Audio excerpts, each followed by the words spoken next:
मेरी कौम के लोगों, अगर आज के वक्त में अगर जिंदा बली अगर तुम्हें देखना है तो मेरे कायद बैरिस्टर असदुद्दीन ओवैसी को देख लो। अगर जिंदा बली देखना है तो मेरे कायद को आप देख लो, जरा उनकी जिंदगी पर रोशनी तो डालो, मेरे कायद की जिंदगी पर रोशनी तो डालो।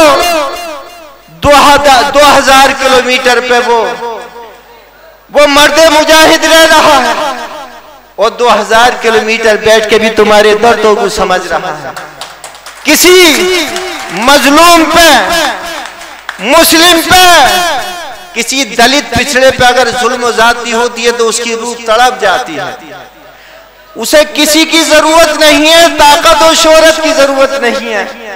कसम खुदा की मेरा कायद वो मर्दे मुजाहिद, वो तो इस सियासत को एक इबादत और दीन समझ के कर रहा है।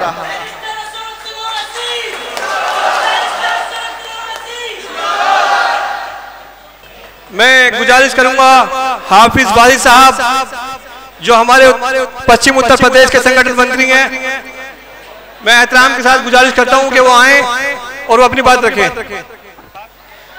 नहमदुहु व नुसल्ली अला रसूलिहिल करीम, अम्मा बाद, फ़अऊज़ु बिल्लाहि मिनश शैतानिर रजीम, बिस्मिल्लाहिर रहमानिर रहीम। या अय्युहल्लज़ीना आमनुत्तक़ुल्लाह व कूनू मअस सादिक़ीन, सदक़ल्लाहुल अलीयुल अज़ीम। आइए सबसे पहले इस देश के करोड़ों गरीबों, मजलूमों, बेसहाराओं, दलितों, पिछड़ों के मददगार मेरे कायद बैरिस्टर असदुद्दीन ओवैसी साहब को अपना कायद, अपना लीडर, अपना सरपरस्त मानते हुए आज सरजमीन हापुड़ में ये मजलिस इत्तेहादुल मुस्लिमीन का ये जलसा,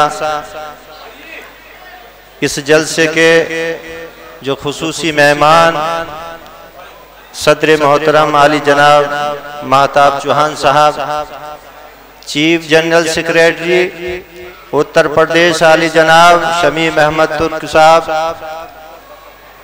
और हमारे डासना के जो वर्तमान में चेयरमैन हैं मोहम्मद आरिफ साहब, और हमारे संबल सरजमीन से बड़े बावकार और प्रदेश में बहुत बड़ी जिम्मेदारी, और अभी इलेक्शन भी लड़े थे विधानसभा का, मुशीर तरीन साहब, और इस जिले के सदर मोहतरम हाजी फहीम साहब, और जो प्रदेश में बड़ी अच्छी जिम्मेदारियों पे हैं मुर्तजा पाशा साहब, शाहिद साहब, नौशाद साहब, हफीजुर रहमान साहब, और हमारे साथ चलकर आए नईम साहब। तमाम बहुत बड़ी फहरिस्त है, किस किस का नाम लूं, किस किस को छोड़ दूं, जो भी हैं अपनी जगह आफ्ताब हैं। मेरे मुअज़्ज़ज़ बुजुर्गों, नौजवान साथियों, देखिए आप लोग के दरमियान हम 10-5 किलोमीटर से नहीं बल्कि सैकड़ों किलोमीटर से आए हैं, और ये सोच कर आए हैं कि हो सकता है बड़े अच्छे अच्छे मुकर्रिर हमारे साथ हैं, किसी मुकर्रिर की बात आपके दिल को छू जाए और आप जो हैं मजलिस इत्तेहादुल मुस्लिमीन के एक जावाज सिपाही बन जाएं।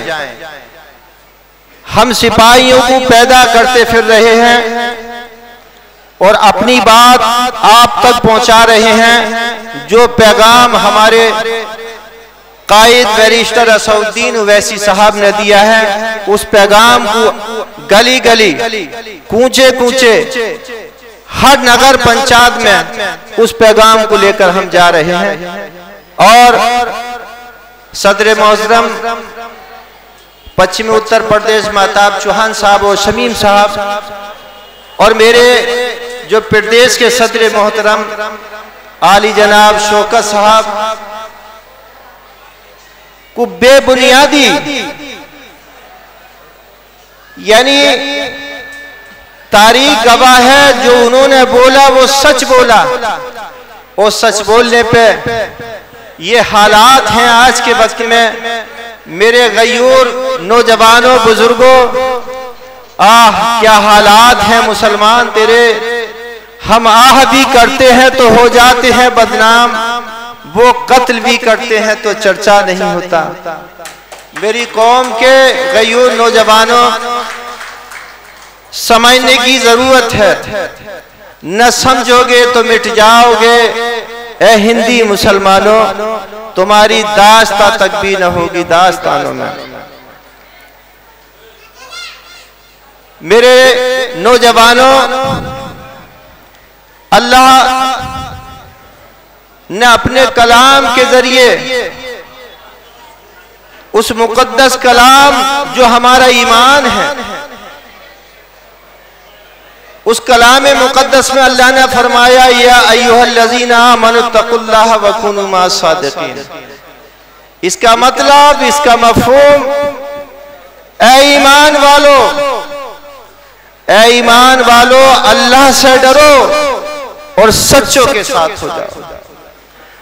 आज समझ रहे हो कि आज तुम्हारे लिए जो ये परेशानियां और तमाम तुम्हारे साल में जुल्म और सितम जो हो रहे हैं, इसके जिम्मेदार आप खुद हो। अल्लाह का जो कलाम फरमा रहा है, बताइए उसके मुताबिक आप कहां चल रहे हैं। जो सच्चे हैं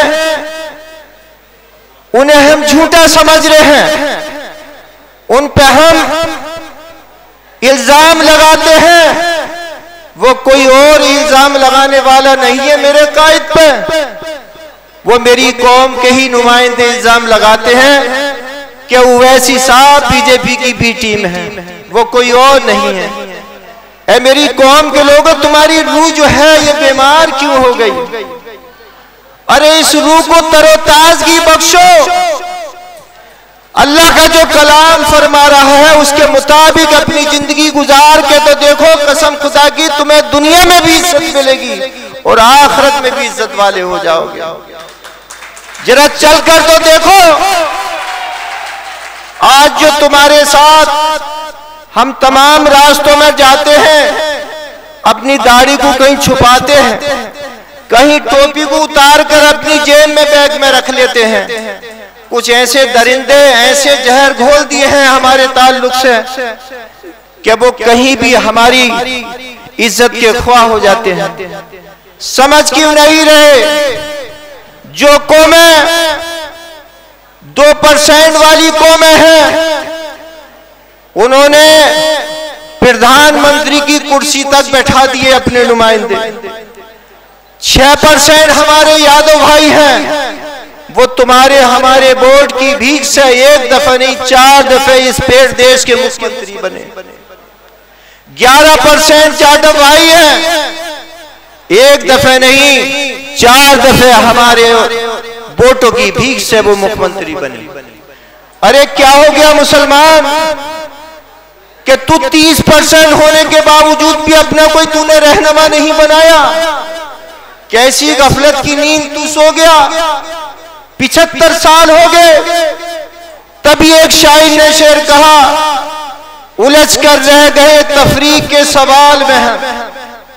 इसका मतलब मैं और वाज़ेह कर दूं, उलझ कर रह गए हम, जो हमारे सियासी लीडर जो मुसलमानों के भेष में आते हैं, टोपी ओढ़ के आते हैं, दाढ़ी लगा के आते हैं, हमें उन्होंने इस तरह से एक जाल में बुन दिया। उलझ कर रह गए इन सियासी ऐसे लीडरों के जाल में हम, जहां खड़े थे वहीं है 75 साल में हम। आज 75 साल हो गए, इस तरह से हमें जाल में फंसा दिया।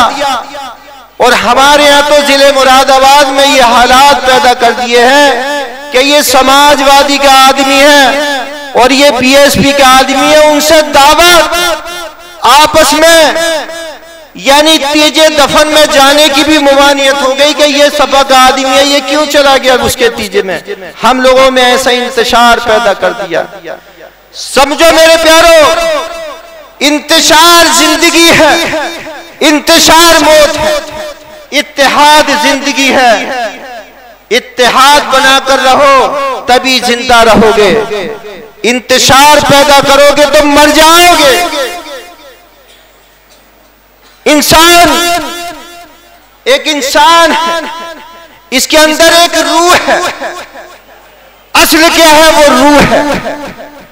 मेरे जिस्म से ये रूह परवाज हो जाएगी तो ये जिस्म बेकार हो जाएगा, ये किसी काम का नहीं रहेगा। क्या हुआ कि रूह असल हुई।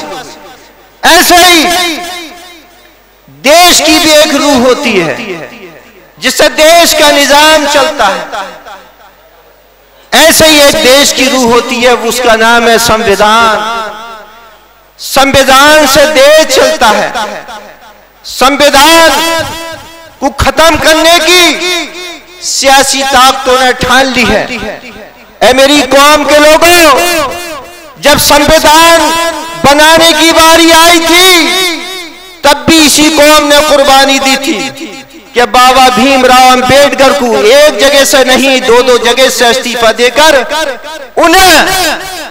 उन्हें संविधान सभा में भेजने का काम किया था मुसलमानों ने।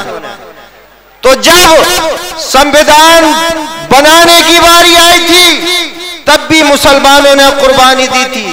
आज संविधान को बचाने की बारी है। मेरी कौम के लोग इस संविधान को बचाओ। ये संविधान तब बचेगा जब तुम आपस में इत्तेफाक और इत्तेहाद पैदा करोगे, अपने लीडर बनाओगे। तुम्हारे दरमियान अल्लाह ने एक ऐसा लीडर भेज दिया जो तमाम सियासी इस भारत के अंदर इतना इल्म वाला भी नहीं है, इतना अमल वाला भी नहीं है, इतना बड़ा मुत्तकी परहेजगार है। मैं यकीन के साथ कहता हूं मेरी कौम के लोगों, अगर आज के वक्त में अगर जिंदा बली अगर तुम्हें देखना है तो मेरे कायद बैरिस्टर असदुद्दीन ओवैसी को देख लो। अगर जिंदा बली देखना है तो मेरे कायद को आप देख लो, जरा उनकी जिंदगी पर रोशनी तो डालो। मेरे कायद की जिंदगी पर रोशनी तो डालो। 2000 किलोमीटर पे वो मर्दे मुजाहिद रह रहा है और 2000 किलोमीटर बैठ के भी तुम्हारे दर्दों को समझ रहा है। किसी मजलूम पे, मुस्लिम पे, किसी दलित पिछड़े पे अगर जुल्म ज्यादती होती है तो उसकी रूह तड़प जाती है। उसे किसी की जरूरत नहीं है, ताकत और शोहरत की जरूरत नहीं है। कसम खुदा की मेरा कायद वो मर्दे मुजाहिद, वो तो इस सियासत को एक इबादत और दीन समझ के कर रहा है।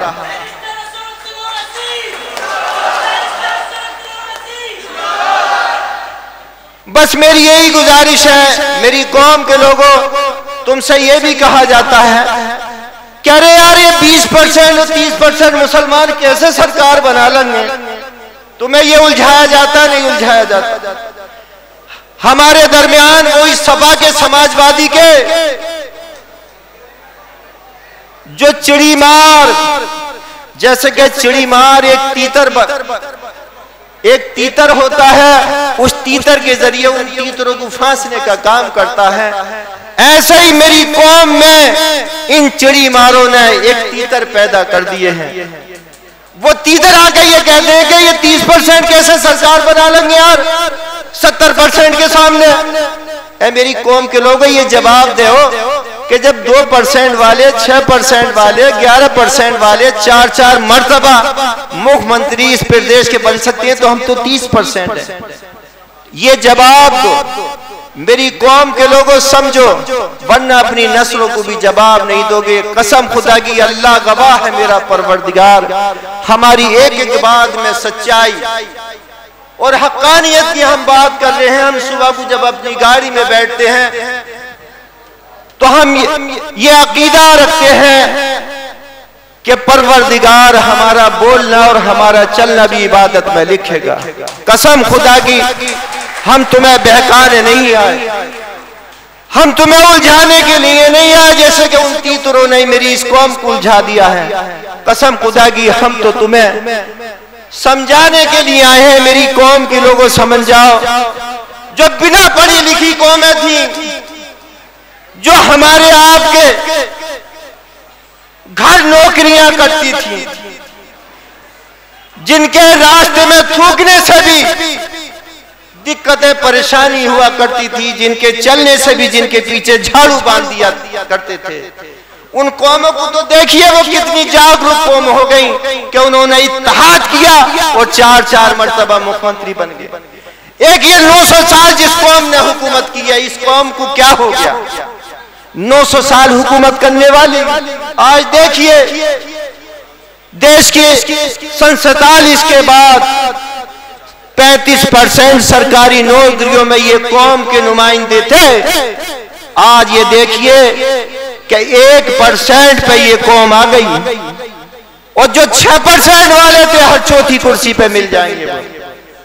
तो मेरी कौम की लोगों समझो, सदर मोहतरम को आपको सुनना है।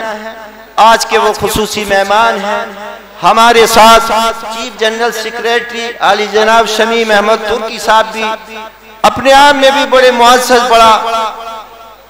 बड़ा जामी खिताब करते हैं और बड़े आज के वक्त के वे शायर भी हैं और बहुत बड़े एडवोकेट भी हैं। उनके अंडर में एक नहीं बल्कि 20 वकील भी काम करते हैं। बस मैं इतनी बात कह के रुखसत होता हूँ। सच की पहचान बनकर जियो तो सही, तुम निगहबान बनकर जियो तो सही, ये जमाना अदब से झुकाएगा सर, तुम मुसलमान बनकर जियो तो सही। कसम खुदा की, जिस दिन तुमने कुरान और हदीस पे अमल कर लिया, बुराई बुराई से खत्म नहीं हो सकती।